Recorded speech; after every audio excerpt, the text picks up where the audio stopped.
हाय, मी नीलम. स्वप्नपूर्ती स्मिता दोशी यांची पुढील कथा ऐकूया. बाहुलीचं लग्न. सुजाताचं लग्न झालं आणि मितेशला एकदम भडबडून आलं, कारण आज त्याच्या लाडक्या बाहुलीचं लग्न झालं ना. सर्व कार्य व्यवस्थित पार पडलं होतं, त्यामुळे त्याच्या डोक्यावरचा भार हलका झाला होता. तसेच आज त्याला शांत व गाढ झोप लागणार होती, कारण आज त्याची लाडकी सुजू स्वतःच्या घरी चालली होती. थोडी रडत, नकळत हसत मितेशच्या डोळ्यापुढे सुजाताचे बालपण उभे राहिले. शीलाने एका सुदिनी एका सुंदर मुलीला जन्म दिला. बाळ अतिशय देखणं होतं. शीला व मितेशला तर बाळ पाहून खूप आनंद झाला. त्यांनी दोघांच्या आवडीनं सुजाता हे बाळाचं नाव ठेवलं. सुजाता होतीही तशी लाघवी आणि गोंडस. कुणीही तिला पाहिलं की त्याला तिला उचलून घेण्याचा मोह होई. दिसामासानं सुजाता मोठी होत होती. तिच्या बोबड्या बोलानं सारं घर जणू बोलकं झालं होतं. तिच्याबरोबर शीला व मितेशही लहान झाले होते. तिचे बालहट्ट पुरवताना ते आपल्या सर्व काळजात दुःख विसरले आणि या निरागस आनंदात न्हावू लागले. या स्वर्गीय सुखात त्यांना आपली ही बछडी कधी मोठी झाली हे कळलं देखील नाही. त्यांना अजूनही ती लहानच आहे असं वाटत होते. सुजाता बीएच्या शेवटच्या वर्षात होती.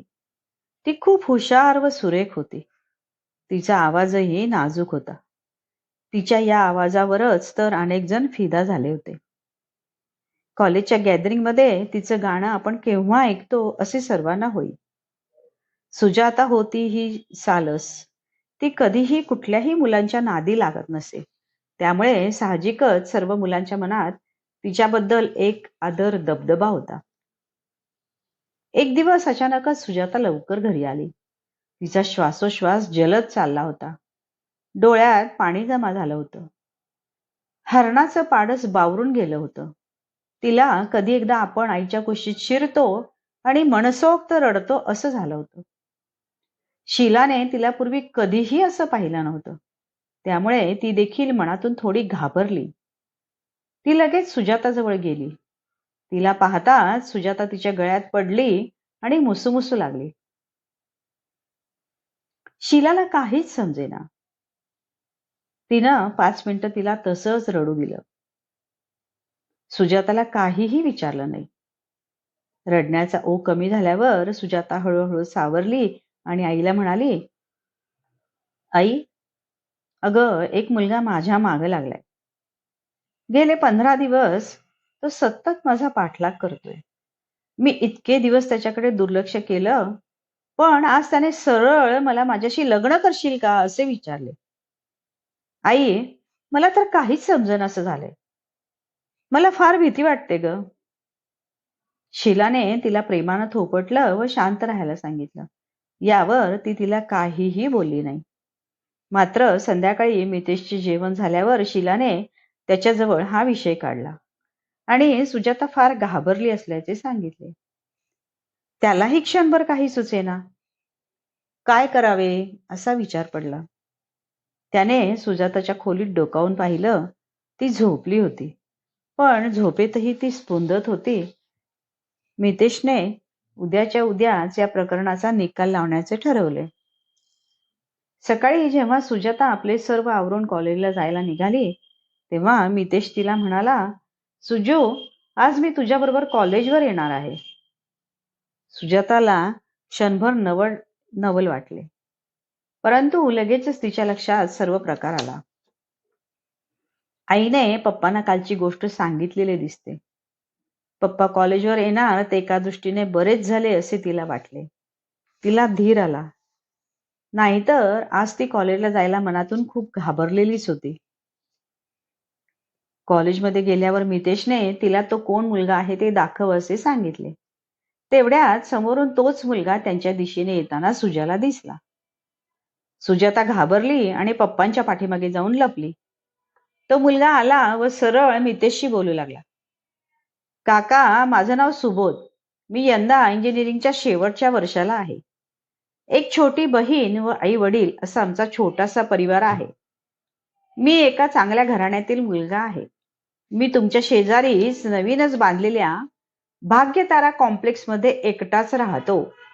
इथे शिक्षणासाठी आलो आहे. गेले काही दिवस मी सुजाताला पाहतो आहे. मला ती खूप आवडली. मी माझ्या घरी सुजाताबद्दलची सर्व माहिती कळवली आहे. उद्या माझे पप्पा आपल्याकडे येणारच आहेत. तसे आज त्यांचे पत्र आले आहे. आज आपण मला इथं भेटला म्हणून मी आपणाला सर्व काही सांगितले. आपला उगीच गैरसमज होऊ नये असं मला वाटतं, म्हणून मी तुम्हाला माझी माहिती सांगितली. माझी आणि सुजाताची कॉलेज सुटण्याची वेळ एकच असल्याने आमची बरेचदा गाठ पडते. मीही इथेच राहत असल्याने येताना कदाचित मी तिचा पाठलाग करीत असल्याचा तिला संशय येत असावा असे मला वाटते. तरी कृपया तुम्ही गैरसमज करून घेऊ नका. त्या मुलाचे ते वाक्य ऐकून मितेश तर चाटच पडला. हे सर्व त्याला अनपेक्षित होतं. क्षणभर काय बोलावं हेच त्याला समजेना. त्यानं या वेळपर्यंत त्या मुलाचे चांगले निरीक्षण केले होते. तो मुलगा देखणा व उंचापुरा होता. घरचाही धनिक असावा असे त्याच्या पेहरावावरून वाटत होते. सुजातालाही आपला झालेला गैरसमज लक्षात आला. ती मितेशच्या मागून सर्व काही ऐकत व पाहत होती. तिच्या मनात थोडीशी चलबिचल झाली. ती क्षणभर स्वतःशीच लाजली. तिने हळूच सुबोधकडे पाहिले आणि नेमका त्याच वेळी सुबोधही तिच्याकडे पाहत होता. त्यामुळे तर ती एकदमच शहारली. मितेशला म्हणाली, पप्पा घरी जायचं ना? मितेशलाही सुबोध आवडला होता. त्याने वडिलांना आल्यावर पाठवून दे असे सुबोधला सांगितले व तो परत वळला. घरी आल्यावर मितेशने शीलाला सर्व काही सांगितले. तिला तर आश्चर्याचा केवढा धक्काच बसला. ती मनात विचार करू लागली, अरेच्चा, आपली छबडी तर अजून किती लहान आहे आणि एवढ्यात तिचं लग्न. म्हणजे सुजाताच्या लग्नाची कल्पनाही शीलाला सहन होईना. तिने धावत जाऊन सुजाताला पोटाशी धरले. तिच्या पाठीवरून ती वात्सल्याने हात फिरवू लागली व रडू लागली. हे दृश्य पाहून मितेशलाही गहिवरून आले. सुजातालाही सुबोध पसंत होता, पण आपली अशी सशासारखी गोजीरवाणी व भित्री सुजा उद्या आपल्याला सोडून तिच्या हक्काच्या घरी जाणार या कल्पनेने दोघांनाही भरून आले. त्यांना आपल्या लाडक्या लेकीच्या लग्नासाठी काय करू आणि काय नको असं झालं होतं. त्यांनी तिला पाहिले, त्या सर्व वस्तू घेऊन दिल्या. सुबोधच्या घरीही सर्वजण सुशिक्षित असल्याने त्यांनीही साडीच पाहिजे असा आग्रह धरला नाही. त्यामुळे साहजिकच तिला ड्रेसही मिळाले. हो, तिला साडीची सवय अजिबात नव्हती ना. लग्न धूमधडाक्यात पार पडले. वधूच्या वेशात सुजा एकदम बाहुलीसारखी दिसत होती. शीला तर तिच्याकडे पाहत वरचेवर आपले डोळे पुसत होती. मितेश वरपक्षाला कशाची कमतरता नाही ना पडली याकडे स्वतः जातीने लक्ष देत होता.